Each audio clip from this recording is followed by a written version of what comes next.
This video is sponsored by Skillshare.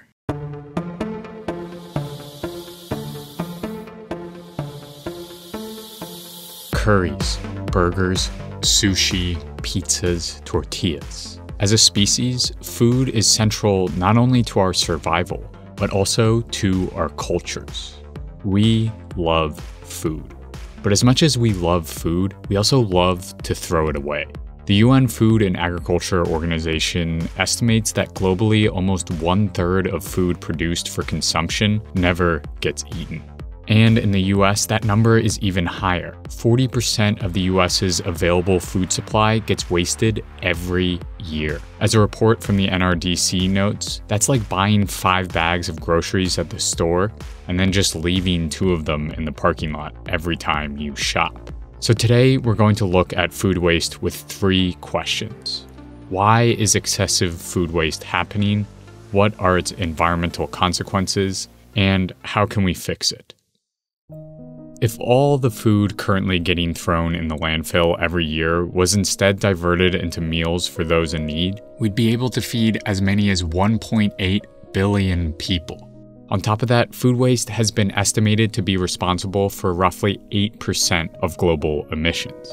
If it was a country, it would rank 3rd under China and the United States for yearly greenhouse gas emissions. Its large emissions footprint not only comes from all the energy needed to ship, process, and produce the food that ends up in the trash, but also from the potent methane fumes that food emits as it decomposes in landfills. So, food waste is one of the many issues at the crossroads of climate action and social justice. But food doesn't just sprout out of the ground and then magically end up in the trash. There's a long chain of business and consumer interactions that at any point might turn perfectly edible food into waste. Simply put, food transforms into trash in 2 general areas as it travels from farm to plate, before the point of sale and after the point of sale. If we look at this chart, the majority of the food waste generated in the United States comes after the point of sale.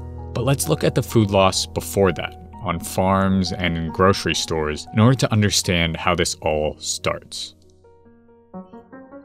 Before I transitioned to making YouTube videos full-time, I worked in a number of food-related positions where I saw firsthand how the drive for perfect, abundant produce perpetuated an unnecessary trend of food waste. As a farmhand at a number of different farms, when I saw insect bites on arugula leaves or blemishes on peppers and tomatoes, I knew they were destined to rot. All that time, effort, and fuel wasted because the farm manager knew that better-looking produce will always sell over imperfect ones. These cosmetically challenged products, as they've come to be known, can often end up left on the ground by harvesters or even make their way to landfills, adding to piles of food that decomposes and generate harmful emissions. But the aesthetics of produce are just one part of the picture. Market prices for food can also affect whether crops make it through the harvest. According to one recent study that analyzed on-farm food loss in California, 33.7% of produce remains unharvested every year. That's the equivalent of growing 300 acres of cantaloupe and leaving 100 acres of it to decay in the fields, which, according to an article from Civil Eats, is exactly what happened to 6th-generation farmer Canon Michael. Michael couldn't justify paying workers to pick the cantaloupe because the cost of labor, packing, and shipping would have been more than the price he could get for the fruit. And even if the food does make it off farms, it still has to navigate the gauntlet of grocery store aisles. One of the best ways to sell food is through the illusion of abundance. People shop visually, and to most, that last apple on the shelf was left there because there was something wrong with it, not because it just happened to be the last one. In order to appear abundant, grocery stores often overbuy food to trick people into purchasing items. As a result, produce inevitably goes to waste as it sits out all day like glorified window dressing. Farmer Delaney Zayak explains this dilemma in the documentary Just Eat It. If this was what I had, and there was an hour left in the market, that one bunch of chard would sit there and no one would buy it. But if I had 30 bunches of chard all like bursting out, I'd probably sell like 25 of those bunches of chard.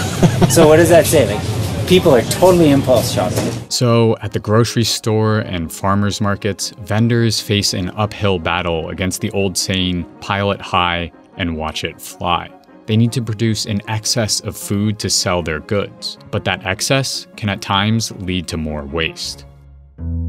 After the point of sale, the plague of food waste continues. Indeed, household, restaurant, and food service waste accounts for 69% of the United States' annual food waste. As a consumer and lover of food, I've tried hard to minimize my waste, but it can be easy to cook or buy excess that ends up in the compost or trash. For a family of 4, household food waste costs $1,800 annually, and with the average plate size expanding by 36% since 1960, and with refrigerators growing 30% in volume since 1972, it's tempting to buy more food just to fill up the space. Overbuying and the inevitable cleaning out the refrigerator activity that comes with it can also be attributed to buy one get one promotions or purchasing in bulk.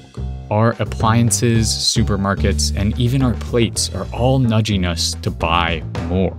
In addition to overbuying, in the United States, there is also a severe lack of clarity when it comes to dealing with expiration dates and spoiled goods. There are no federal laws regulating sell-by or expiration dates. As a result, labels can mean basically anything depending on where you buy your food.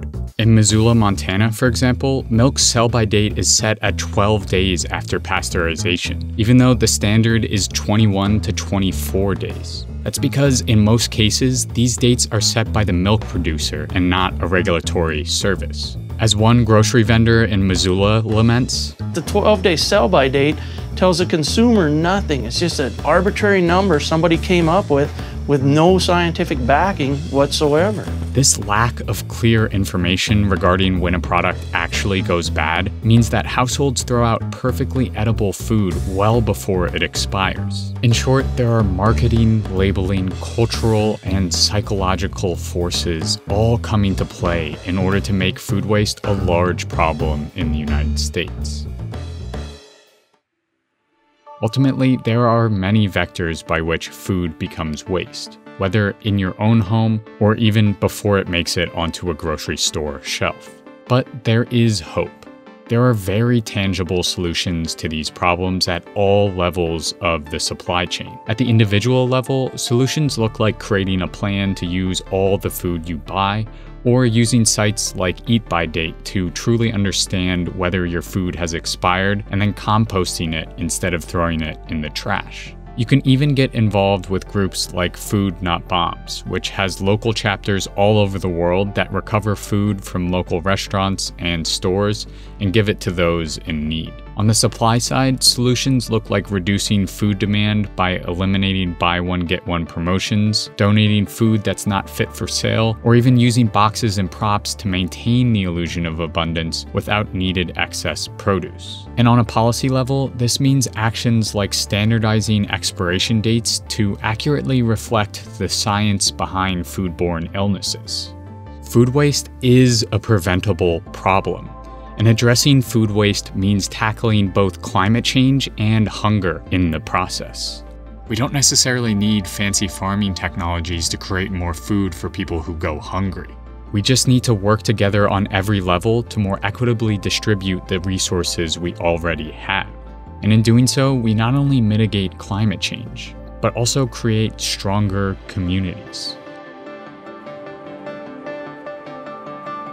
When I started making YouTube videos, my motion graphic skills were terrible. I had to teach myself basically everything and it took forever. Luckily, you don't have to go through that, because now you can learn about animation and video editing all in one place, Skillshare. Skillshare is an online learning community with thousands of classes covering topics like motion graphic design, video creation, and much, much more. Skillshare has been an essential way for me to develop my motion graphic skills in order to create more engaging and informational videos. I especially love Evan from Polymatter's class on YouTube video essays, which explains how to produce a video like mine from start to finish. If you're at all interested in making animated explainer videos, I'd highly recommend it. Above all else though, Skillshare is affordable. When you join their annual premium membership, you'll have unlimited access to high-quality classes for under $10 a month. So join the community of creators and learners on Skillshare today with a special offer. The first 1,000 of my subscribers to click the link in the description will get a 2-month free trial of premium membership. Hey everyone, Charlie here. I hope you're doing well and staying safe. I just wanted to give a quick shout out to my Patreon supporters who give me financial stability in uncertain times like these. They're really the backbone of this whole operation and help bring consistency to my channel. So thank you so much, and I'll see you in 2 weeks.